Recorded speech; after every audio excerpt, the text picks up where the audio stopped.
오늘 말씀은 이제는 행복하지 않을 수 없다. 이제는 행복하지 않을 수 없다라는 제목으로 우리 하나님 말씀 나눠보도록 하겠습니다. 저는 사실 행복이란 단어, 이 표현을 좋아하는 편은 아닙니다. 왜냐하면 세상에 통용되는 행복이란 단어는 잘 먹고 잘 사는 그런 것으로 묘사되는 값싸고 가벼운 것으로 변질되었기 때문입니다. TV에는 속칭 행복전도사라는 사람이 나와서 행복이란 마음먹기에 달렸다고 가르치고 있습니다. 그리고 그 행복전도사는 마음을 먹고 스스로 목숨을 끊는 일도 발생했죠. 여러분들은 행복하십니까? 네라고 대답하시는 분들도 계시고 무엇인가 마음에 걸려 머뭇거리시는 분들도 계실 것입니다.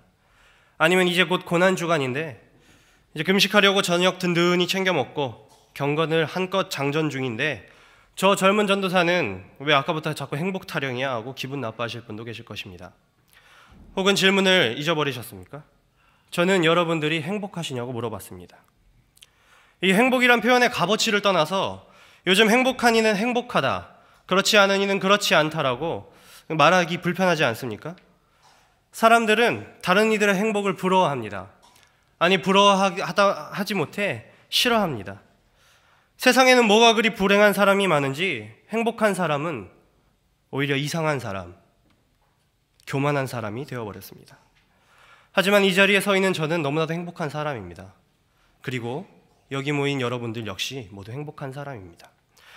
모세는 그가 죽기 전에 이스라엘 백성들에게 신명기 33장 29절 말씀을 통하여서 증거합니다. 이스라엘이여 너는 행복한 사람이로다. 여호와의 구원을 너같이 얻은 백성이 누구냐? 그는 너를 돕는 방패시요 내 영광의 칼이로다. 내 대적이 내게 복종하리니 내가 그들의 높은 곳을 밟으리로다. 아멘. 우리는 하나님의 구원을 받았습니다. 우리를 구원하신 하나님께서 우리를 돕는 방패가 되십니다. 영광의 칼이십니다. 우리의 대적이 우리에게 복종하고 우리가 그들의 높은 곳을 밟습니다. 얼마나 행복합니까? 얼마나 기쁜 일입니까? 다시 한번 묻습니다. 여러분들은 행복하십니까? 오늘 읽은 본문의 내용은 예수님께서 잡히시기 전 제자들에게 내가 이제 곧 고난을 받고 죽으리라, 그리고 다시 부활하리라 말씀하신 것을 다루고 있습니다. 예수님이 제자들을 가르치시는 마지막 기회는 끝나가고 있었습니다. 친구들과 함께 평온하게 계시던 이 마지막 시간이 지나면 곧 겟세마네의 고뇌, 불의한 재판, 잔인한 조롱, 혹독한 채찍질에 이어 마침내 십자가라는 순환과 죽음이 찾아올 것입니다. 그런데 예수님께서는 본인이 위로와 격려를 받아야 할 그러한 상황에서도 두려워 떨고 있는 제자들을 위로하고 격려하십니다. 또 다시 오실 예수님으로 말미암아 기쁨을 누리길 원하고 계셨습니다. 우리가 그의 이름으로 구하는 것을 받을 것임을 증거하고 계셨습니다. 예수님께서는 이처럼 그의 사람들에게 구원의 행복을 전하고 계신데 왜 이 본문에 등장하는 제자들의 반응은 불안해하고 두려워만 합니까? 왜 이들은 값싸고 가벼운 행복이 아닌 진짜 리얼한 구원의 행복, 모세가 증거한 행복을 누리지 못하고 머뭇거리고 있는 겁니까? 예수님께서는 우리에게 기쁨과 승리, 그리고 구원의 행복을 주셨는데 말입니다. 값싸고 가벼운 행복이 아닌 진짜 행복, 구원의 행복을 누릴 수밖에 없는 방법, 두 가지 포인트로 살펴보겠습니다. 첫 번째, 우리가 진정으로 예수님으로 말미암아 행복을 누리기 위해서는 먼저 신뢰의 문제를 극복해야 합니다. 예수님께서는 그의 제자들에게 16절 말씀, 조금 있으면 너희가 나를 보지 못하겠고 또 조금 있으면 나를 보리라 하시니 라고 말씀하십니다. 그러나 그의 제자들은 예수님께서 말씀하신 바를 온전히 이해하지 못하고 있습니다. 오늘날 예수님께서 부활하셨음을 우리는 지금 펴신 성경책에서 몇 장만 넘겨보면 알 수 있습니다. 그러나 이 예수님의 제자들은 우리와는 다르게 예수님께서 다시 사신다는 부활을 알기가, 이해하기가 어려웠을 것입니다. 또 예수님께서는 제자들에게 말씀하십니다. 너희는 나의 죽음으로 인해 곡하고 애통하겠으나 세상은 자기들이 이긴 줄 알고 기뻐할 것이라고 말하고 있습니다. 그러나 이 절망적인 예언에 이어 예수님께서는 약속도 주십니다. 세상의 승리잔치는 곧 끝날 것이며 예수님과 그의 백성이 승리할 것이라는 약속을 주셨습니다. 이 약속에 대한 예화로 예수님께서는 여자의 극심한 산고라는 생생한 비유를 들으십니다. 진통이 심해질수록 아픔, 슬픔이 기쁨으로 바뀔 순간은 가까워집니다. 물론 전 아직 결혼도 하지 않았고 더욱이 아기도 낳지 않았지만 인간의 가장 큰 아픔이 가장 큰 기쁨이 되는 사건, 행복의 사건으로 변하는 것인 것을 알고 있습니다. 새벽 기도회 때에도 매일 보이시고 영유아부 예배도 이 태중의 아이로 인해 많이 힘드셨지만은 참여하셨던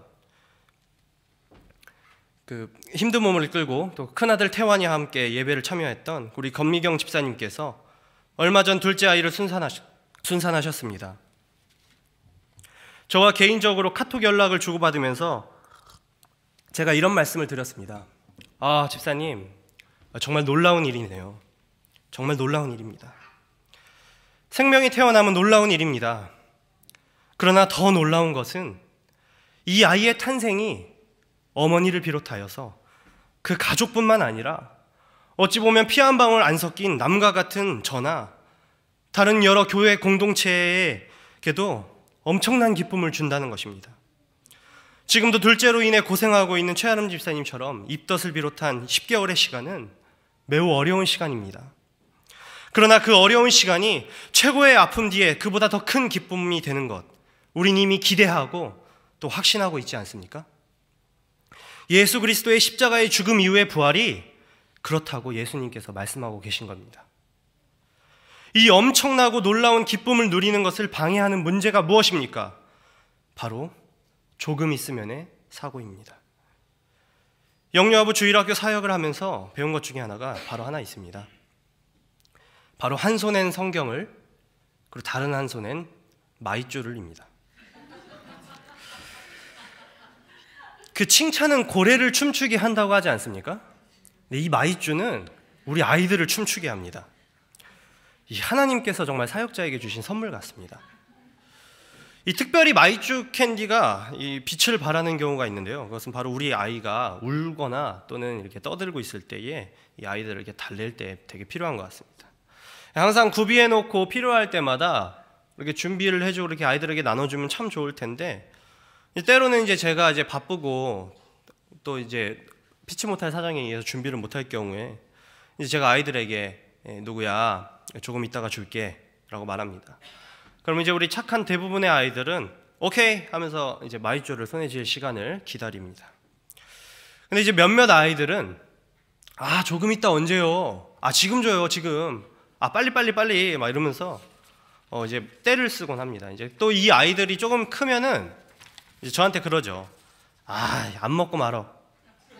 안 먹고 말어 이럽니다. 이 친구들이 믿음이 없는 것인지 아니면 준다고 약속하는 제가 아이들에게 신뢰를 얻지 못하고 있는 것인지, 물론 이제 후자의 경우가 대부분이긴 하지만요. 이 예수님 조금 있으면이 언제입니까? 바로 이 조금 있으면 집착하는 제자들의 모습 역시 믿음 없는 모습이었다는 것입니다. 그러면 행복을 행복답게 누리게 하지 못하는 이 조금 있으면의 그 신뢰의 문제를 극복하려면 우리는 어떻게 해야 합니까? 예수님께서는 기도하라고 말씀하십니다. 23절에 나오는 그날은 예수님이 부활하신 후의 시대, 곧 제자들이 기뻐할 수 있는 때를 가리킵니다. 그날에 우리는 어마어마한 기쁨을 누립니다. 그리고 이 기쁨을 경험하는 통로가 무엇입니까? 바로 기도입니다. 속죄의 제사, 예수 그리스도의 십자가상의 죽음으로 말미암아 인류와 하나님의 장벽은 치워지고 믿는 이들은 예수님으로 인해 하늘 아버지께, 우리 하나님 아버지께 자유롭게 나아갈 수 있습니다. 그리고 예수님의 이름으로 구하는 것은 다 받습니다. 이러한 친밀한 기도, 이 친밀한 기도의 결과는 기쁨, 더없이 충만한 행복으로 돌아옵니다.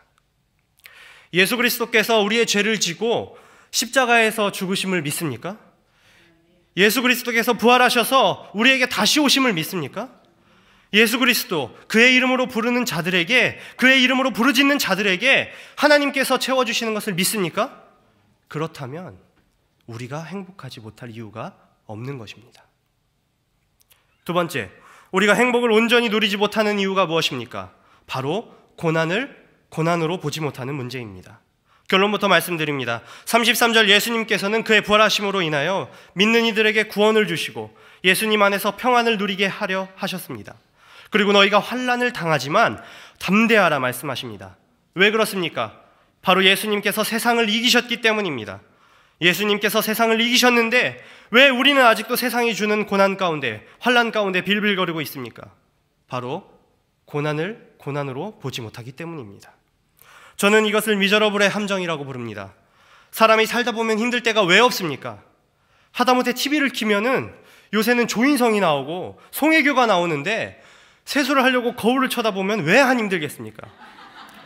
문제는 모든 지킬 만한 것 중에 더욱 얼굴이 아닌 마음을 지키라고 말씀하는 전도서 말씀처럼 사람의 마음이 참 약한 것이 자기가 파놓은 부정적인 생각, 죄책감, 자괴감, 그리고 해이라는 구덩이를 파고 들어가서 나올 생각은 하지 않고 난 너무 비참해, 난 너무 슬픈 사람이야 이러면서 자신을 미저리 취급하며 들어가서 숨으려고 한다는 것입니다.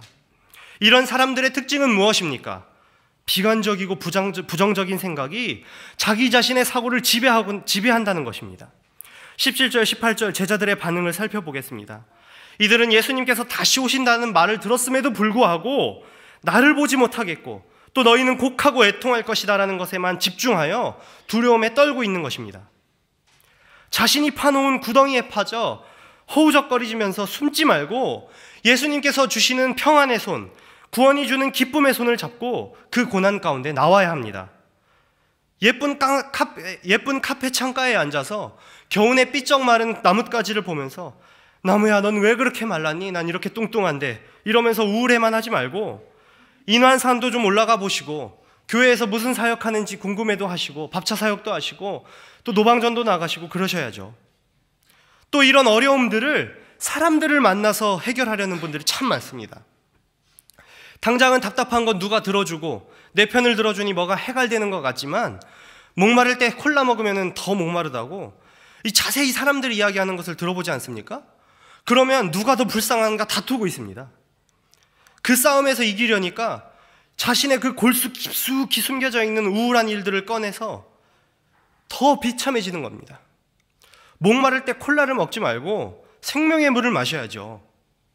그러면 이 고난의 문제, 미저러블의 함정을 극복하는 방법이 무엇입니까? 바로 고난의 본질을 회복해야 한다는 것입니다.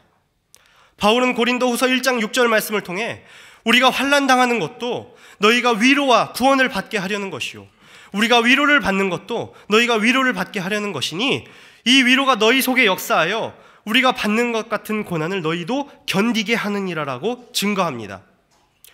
위로와 구원을 받게 하려 하심, 그리고 하나님으로부터의 위로가 우리의 고난을 견디고 이기게 하려 하심을 증거합니다. 또한 로마서 8장 말씀을 우리가 하나님의 자녀된 바 하나님의 영광을 위해 그 영광에 동참하기 위해 고난을 함께 받아야 함을 역설하면서 그 고난은 장차 우리에게 나타날 영광과 비교할 수 없음을 증거하고 있습니다. 우리의 고난은 무엇입니까? 하나님의 영광을 드러내는 고난입니까? 아니면 날 죽음으로 이끄는 고난입니까? 예수님은 어떠셨습니까? 예수님이 고난의 의미는 무엇입니까? 내가 거룩하니 너희도 거룩하라 말씀하신 것처럼 내가 고난 받았으니 너희는 뭐 그 정도는 아니더라도 좀 고생 좀 하고 참아야지라고 말씀하시는 겁니까? 예수님께서는 왜 고난 당하신 것입니까? 세상을 이기고 우리에게 평안을 주시러 오시지 않았습니까? 이제 묻겠습니다. 여러분들에게 고난은 무엇입니까? 너무 힘들어서 나를 비참하게 만드는 구덩이를 파서 쉬어야 하는 일입니까? 예수님께서는 세상에 고난만 받으러 오신 게 아닙니다. 승리하러 오셨습니다. 고난의 참된 의미를 깨닫고 나를 비참하게 만드는 구덩이에서 나와 예수님께서 주시는 참된 승리와 평안을 누리는 우리 성도님들 되시길 간절히 소망합니다. 말씀을 맺겠습니다. 월요일부터 고난주간입니다. 죄 없으신 예수님께서 영죽을 죄인 대신 고난을 받고 돌아가신 것을 생각하며 인내하고 그 사랑을 생각하는 한 주가 되시기를 소망합니다. 하지만 정말 고난주간의 의미를 생각하며 금식하며 그 아픔을 나누시길 원하신다면 다른 한편으로는 우리 예수님으로 말미암아 기쁨을 누리고 세상을 이기고 하나님의 평안을 누리는 구원의 행복을 만끽하는 한 주가 되시기를 간절히 소망합니다. 예수님께서 다시 부활하셔서 우리에게 승리의 영광을 보여주셨음에도 불구하고 우리가 구원의 행복을 누리지 못하는 것은 바로 예수 그리스도의 고난을 무시하는 태도입니다. 예수님께서는 고난 당하셨으나 죽으셨으나 다시 사셨습니다. 그리고 우리에게 기쁨과 감사와 평안을 주셨습니다. 이 말씀을 의지하며 예수 그리스도로 말미암아 이제는 행복하지 않을 수 없는 새교회 성도님 되시기를 주님의 이름으로 소망합니다. 우리 함께 기도하겠습니다. 하나님, 제가 무엇 때문에 행복하지 않습니까? 제가 무엇 때문에 지금 이 고난 가운데 있습니까? 예수 그리스도로 말미암아 승리하는 저희들 되기를 소망합니다. 우리 이 말씀 놓고 기도하겠습니다. 기도하시겠습니다.